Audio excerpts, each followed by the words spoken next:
in second spot here. Silver medalist in the World Championships last year at Palermo.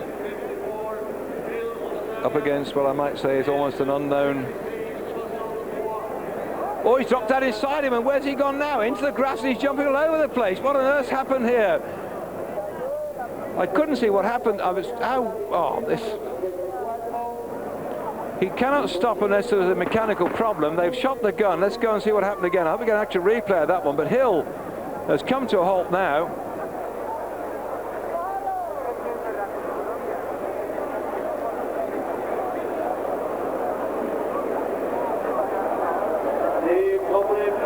Let's watch again what happens here.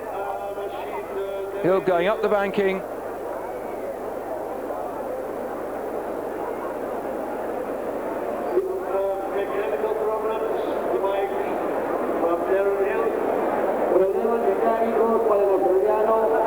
Accelerates.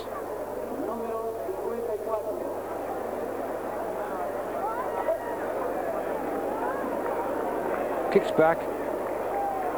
Drops down, flicks the front wheel. Now then, what on earth happened there? And kicks back now onto his fixed gear. He has no brakes, of course, on this bike.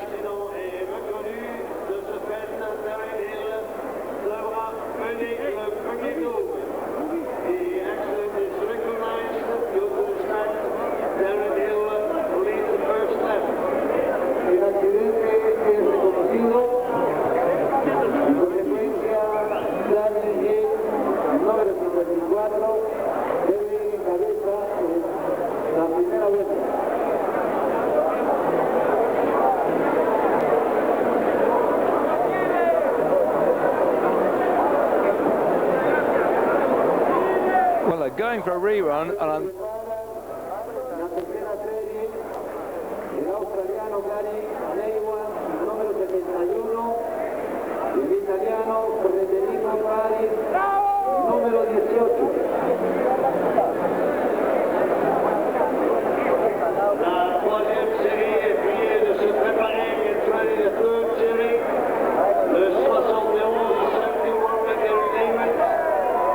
I am probably as mystified as you are as to what actually happened there to Darryn Hill, who dropped down the banking. You cannot stop the course of action unless you have a proper mechanical failure, and if it's just a nut that's gone loose, then you can't do it. If you just slid down the banking for some reason like that, I'm a bit gobsmacked on this one, and at least they've allowed them to restart. So if you've not watched cycle racing before and you want some excitement, I think this looks to me like we've got quite a lot of fun coming up on the box, although it's very serious stuff, because we're looking at athletes here who've been training hard for the championship. This man in red on the front up there in Pennsylvania, Trexlertown, the rider from Chile. Bit of an unknown quantity here, so therefore Darryn has to watch him very, very carefully indeed.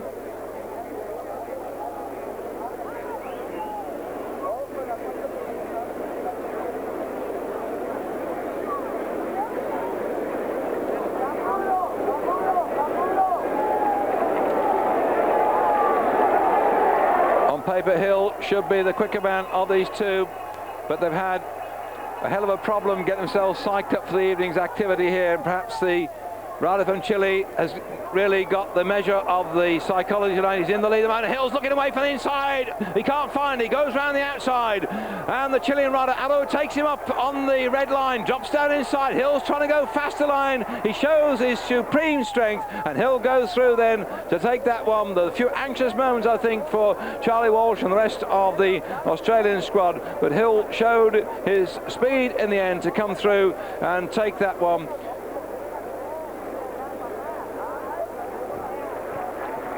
Half a length on the line. That's nice to see, by the way, because some of these sprinters are inclined to get just a bit more than excitable.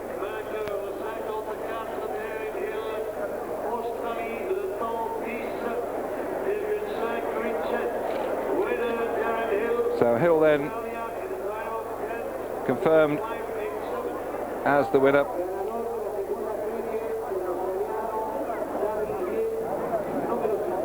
Well, Hill's been around since 1991 when he took the bronze medal behind Kieper and Buran. Have also been riding in these championships when they were juniors.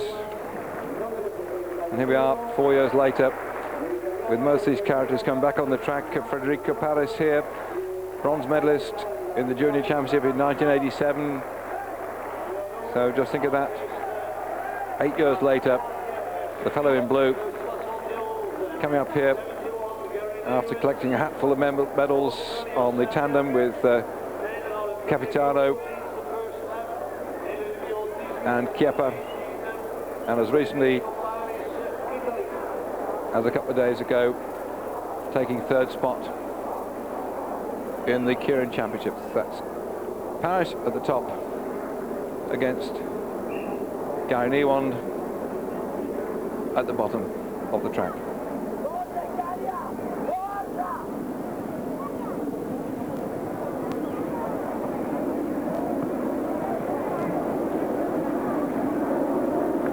Neiwand leading off. He was the world sprint champion in 1993 when he outwitted Michael Hubner, and I don't think they've had a kind word to say to each other since then.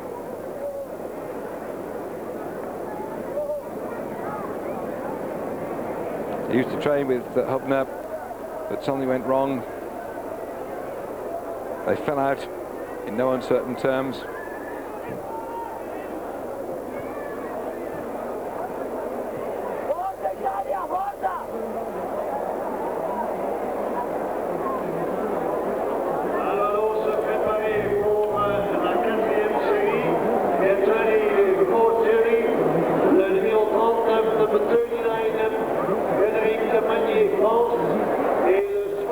What a complete contrast in style. The chunky, rough, tough Aussie in front against this very skilled, swift and clever Italian who's dropped down inside him now, and he's going to push him up against those hoardings. He's put him straight up there, so he's now in the lead. That might be advantageous then to Neiwand to follow the small Italian round here, but there's a bit of a gap at the moment. Neiwand begin to think, well, I can close this fella down, but you never know as they start to come round that final banking. Has Neiwand got the power in his legs? He should have on paper, and he's done it. He's really psyched himself up for this sprint championship, whereas Paris has been riding so many events at the moment. We've seen Paris in the Olympic sprint, we've seen him in the Kirin, and now we've seen Neiwand go round and take that in convincing style. He looked so comfortable, so strong, so relaxed, and he took it, I won't say without getting a sweat on his brow, because certainly, watch this, he had to try. He couldn't leave Paris any room to manoeuvre at all. They're travelling at well over 40 miles an hour. And the Australian on the left-hand side of the picture was the strongest in the end.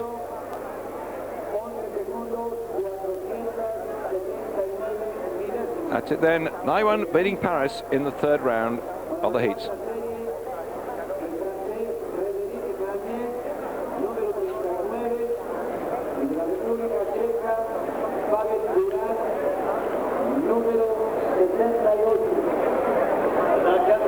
Moving on then to the next of the heats, and we have a medal winner already in the series so far, Frederic Magne, who took the the Kirin,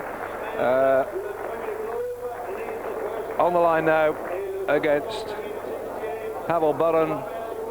This rider you're looking at now came back through the repechage, whereas Magne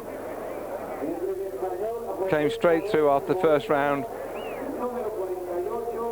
and it's Magne to lead off.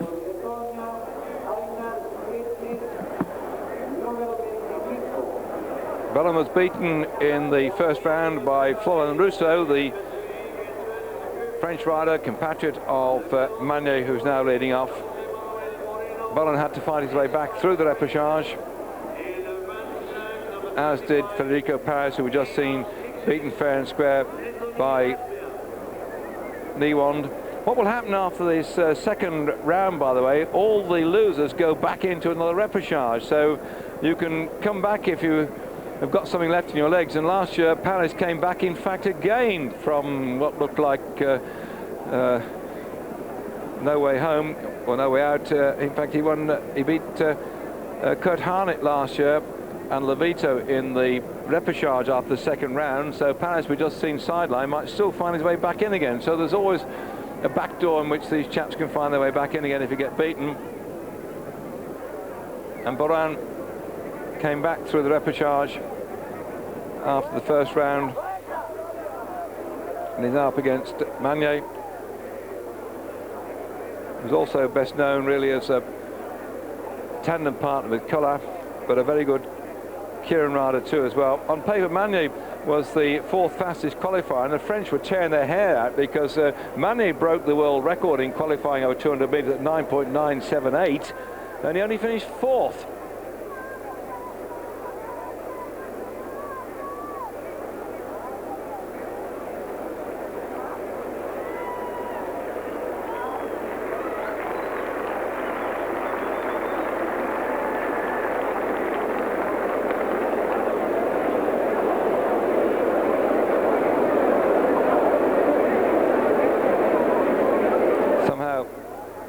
Who's a very, very experienced rider indeed, and Magne decided here they might as well have one of these standstills just to psych the other one out. If they go backwards more than a certain distance. See the chap down there with the white top to his jacket? They'll be checking this one very carefully indeed, the officials, to make sure they don't go backwards more than a certain distance.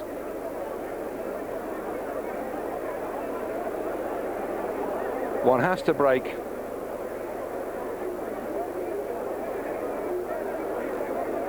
talk about cat and mouse, it's like a cat, isn't it? You see him in the grass looking at the mouse looking at the cat. The cat looks away, the mouse runs away. And that's what's happening here. Lack of concentration. One rider breaks. Opens up the gap. But really, Buran on the front at the moment. The Slovakian rider would like Magne to take the lead.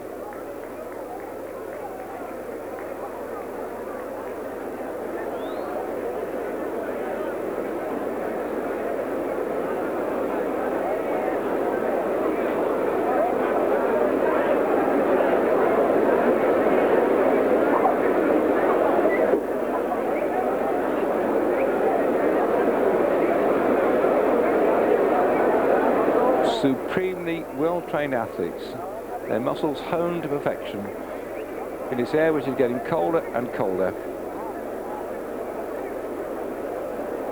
Balancing these bikes, putting pressure on themselves and the opponent.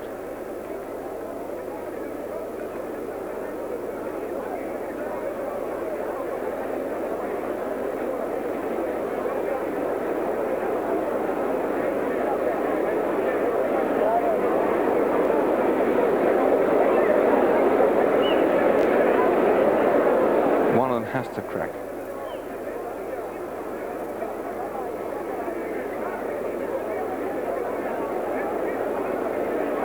Amazing to see these two chaps on solos, both an extremely good tandem riders. They're now getting to a point where the officials are going to say, come on chaps, the watch is out. There we go. They only have so much time in which they can do that standstill. I think it's 3 minutes as such, and Magne decided to go first of all. The reason that, of course, at World Championship level is that you can imagine, I think the world record stands for the Italian Championship when 40 minutes was the gap when they stood still, and we've lost the picture, I understand, back in the UK and in Europe at the moment, so we hope we get it back again. Why didn't we lose it during the standstill, I asked myself. Well, somewhere up there, despite the fact the rain has come down, now the clouds have come across the little whirly bird going round, and we've lost the picture, I understand, so you'll have to wait while we come back to you with the performance as fast as we can do. Well, certainly going around this track a bit on the quick side, and oh, you're back with us, right? Thank you. Magne is on the front at the moment, with Buran behind him after that standstill. Magne takes it very convincingly indeed, showing no after effects of his standstill. And Buran, who's been twice a silver medalist on the sprint as a junior, just couldn't quite make his way through that time, so he's got to come back again through the repechage, because that's what's happened to him so far. He's been fighting his way back through repechage after repechage, but Magne, the now reigning world Keirin champion, has come through the second round, and Pavel Buran will have to throw his hat in the ring in the repechage.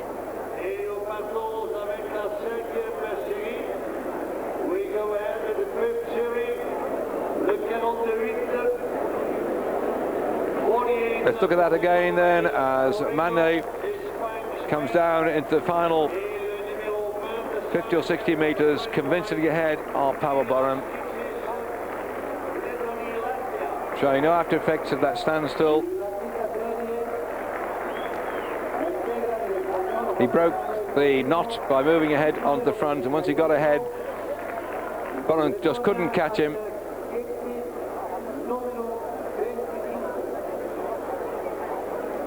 Now on to round 5 in the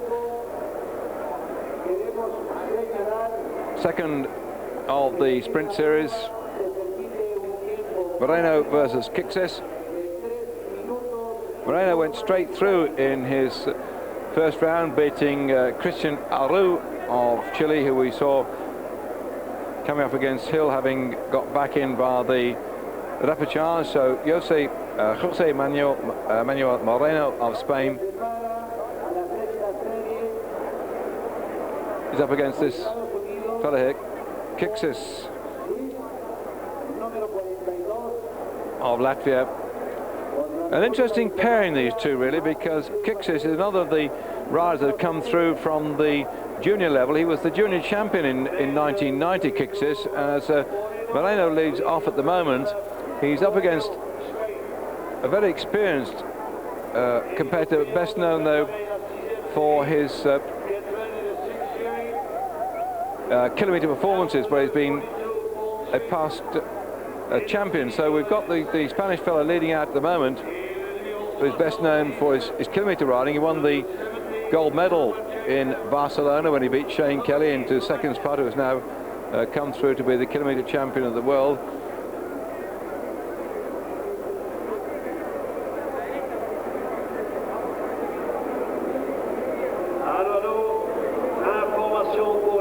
And that's the rider in the white jersey,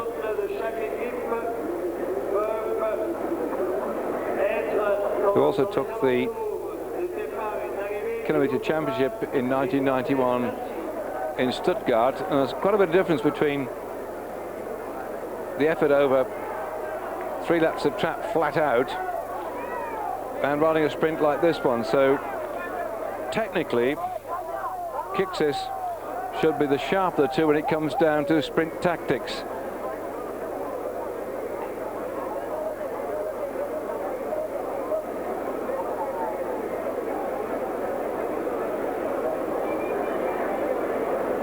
And in qualifying, Moreno was the 5th fastest. In fact, he beat the previous world record over 200 metres. He's on the front at the moment, trying to dislodge his opponent, and in fact he's let him come through. I'm surprised about that. I would have thought that Kiksis might have stayed on the back wheel of Moreno, because Kiksis only finished 14th in the 200-metre qualifying rides, and he's probably the what I call the sharper, punchy sprinter, and he's allowed the kilometre champion to come, and he's going for a long one, try to come inside, couldn't make it, he has to go around the outside. That means he's got to go a lot further, and suddenly Moreno is showing his sheer power, but he's got to go around the long way, down the finishing straight. Kiksis tries to throw his bike at the line, but he hasn't got the power, and Moreno goes through.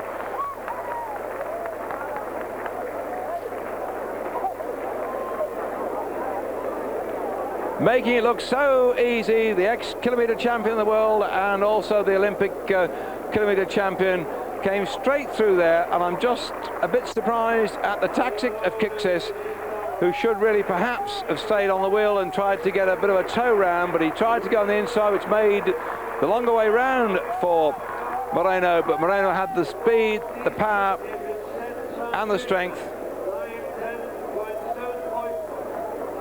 to go first.